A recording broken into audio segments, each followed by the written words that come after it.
I just got the commission at the end, and of course, I didn't get commissions from what was not paid or from what was delayed for many months or even a year.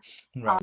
So, yeah, probably there are ways because of the international law, but you think you have to understand that if you try to sue your customer, you will never get orders again. Right. And this is kind of this system which is not symmetric at all.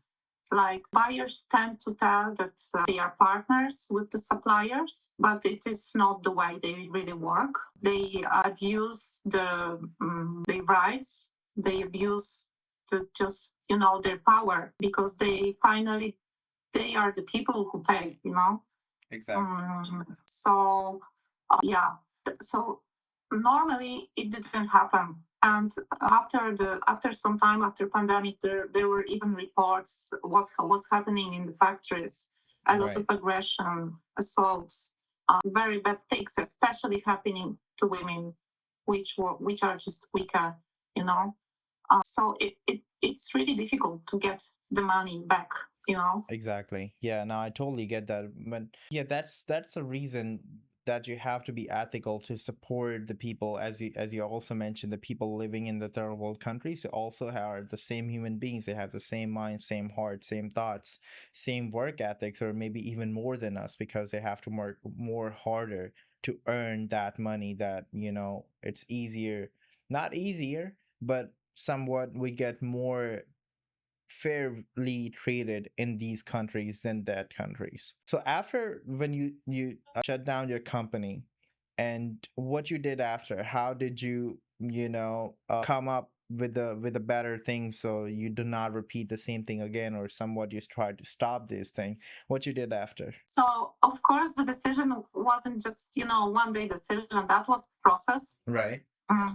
Because my perspective is kind of interesting, because before I was buyer, as a buyer, I was going to different countries, different factories to negotiate and order the fashion pieces. Right. And then when I was leading my sourcing agency, I was on the other side of the table. And that was the first experience that showed me what is really the system like, and that it's not symmetric and it's not fair at all. And after the meetings, I was left with the suppliers, with the management boards many times, and I saw their smiles just fade away after the customers and buyers go out of the office. Right.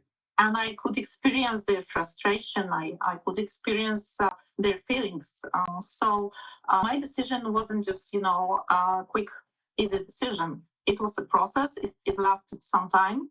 The more difficult situation I had, the more prone to changing that path was happening. So when I finally decided I want to quit, I didn't think about any other business. I didn't think about any other way to earn money. Mm-hmm. I just wanted to shout. I just wanted to scream. I just wanted people to get to know about what is happening in the supply chains. Yeah.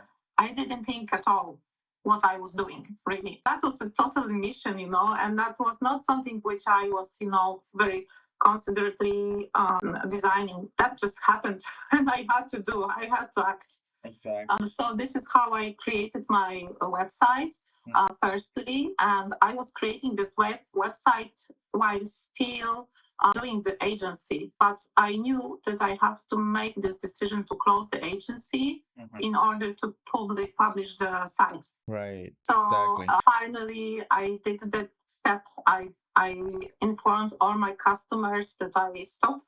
And then I just published the site. Then I created the social media, and that was so funny because before I was just a random, a woman from the central Poland.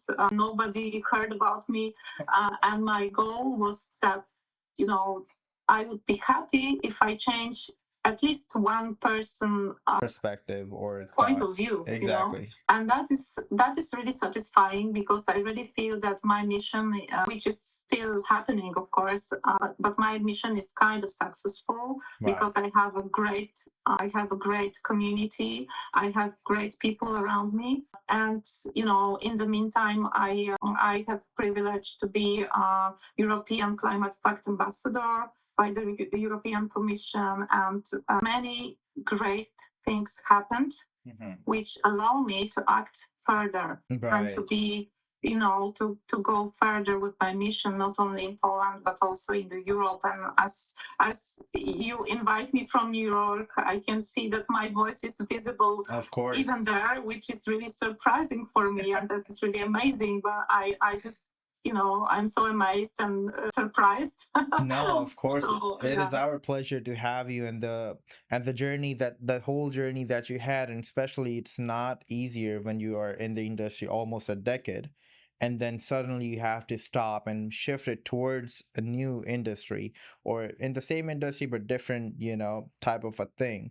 It's of course it's very hard, and you need a lot of courage to do that, which you did, and you took the step, and now you're in a better place with the better people, with better community who understand, and of course you can raise your voice.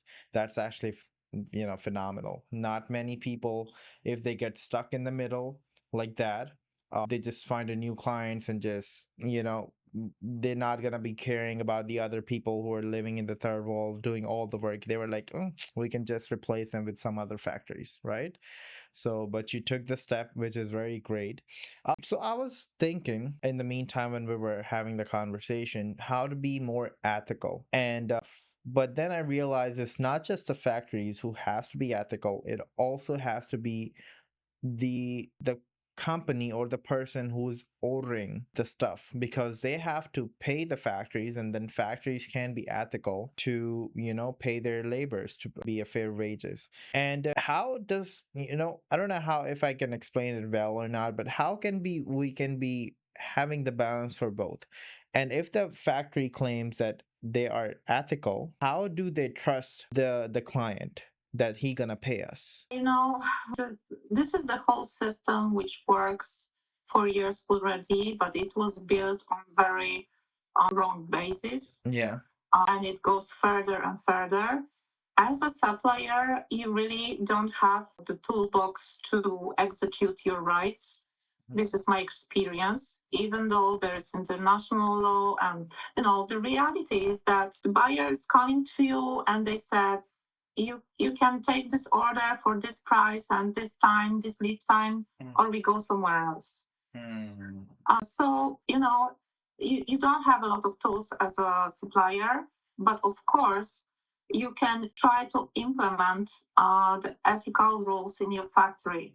Right. But this cannot happen without the brands, Right. because somebody needs to pay for that. And if there is anybody who is saying that we are building sustainable fashion, but we will gain it through innovation, through different aspects. Of course, the innovation is the clue.